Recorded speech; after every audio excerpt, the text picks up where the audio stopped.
je suis Carole Salter. C'est pas facile de me qualifier avec un nom. Je pourrais dire que je suis guérisseuse ou que je suis prêtresse, mais en réalité, je me sens pas vraiment définie par des termes. Je suis guérisseuse par le son, donc je fais des soins avec ma voix. En fait, jusqu'à présent, je me suis adressée aux semences d'étoiles. Donc, ce sont des personnes qui s'incarnent avec une mission et un désir d'aider l'humanité. On va dire que ma propre mission a été de les aider, d'aider ces êtres à se reconnecter à leur être intérieur profond et à se libérer de ce qui les empêchait d'être eux-mêmes pour qu'ils puissent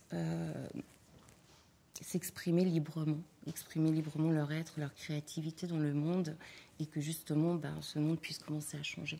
Et puis j'ai développé des séminaires, des stages pour les femmes qui s'appellent Féminescence, où là on va travailler toutes les thématiques du féminin à travers le mouvement, la danse sacrée, le chant spontané, le son.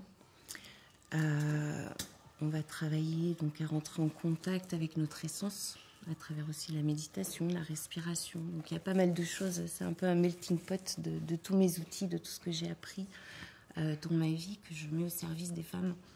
Alors ma vision du féminin, qui est présent aussi bien en l'homme qu'en la femme, c'est la partie de nous intuitive, c'est la partie de nous profonde, c'est la partie de nous qui n'est pas née en même temps que ce corps, mais qui habite ce corps.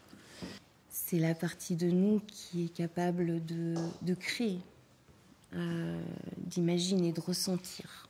Voilà, c'est plutôt la partie rationnelle, on va dire.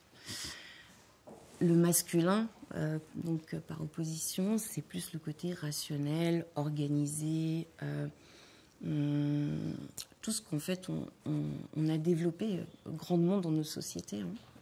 Parce que les femmes portent des blessures profondes en réalité en elles, dans l'inconscient collectif, c'est-à-dire on porte aussi des choses qui ne nous appartiennent pas, qu'on n'a pas vécues dans notre vie, mais qu'on a hérité de nos grands-mères, de nos mères.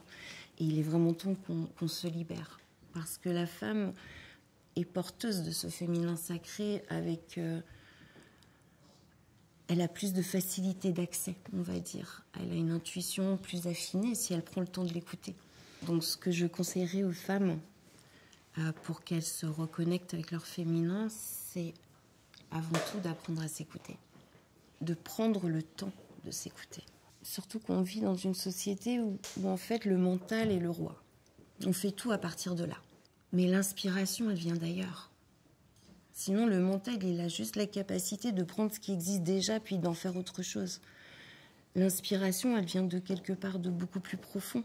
Un autre conseil que je donnerais aussi aux femmes et aux hommes qui veulent rentrer en connexion, en contact plus profond avec leur être intérieur, donc avec leur féminin, c'est d'éteindre leur télé, leur ordinateur, leur iPhone régulièrement, de prendre des temps de silence, de connexion avec la nature, de connexion avec des êtres en chair, en chair et os, véritable, d'être attentive à la nourriture dans tous les sens du terme. C'est d'être attentive à de quoi est-ce que je me nourris, de quel type d'énergie est-ce que je me nourris, à travers ce que je regarde à la télé, à travers les personnes que je fréquente, à travers la nature. Si on oublie ce qui est naturel, ce qui est réel, on risque de s'éloigner de plus en plus de cette partie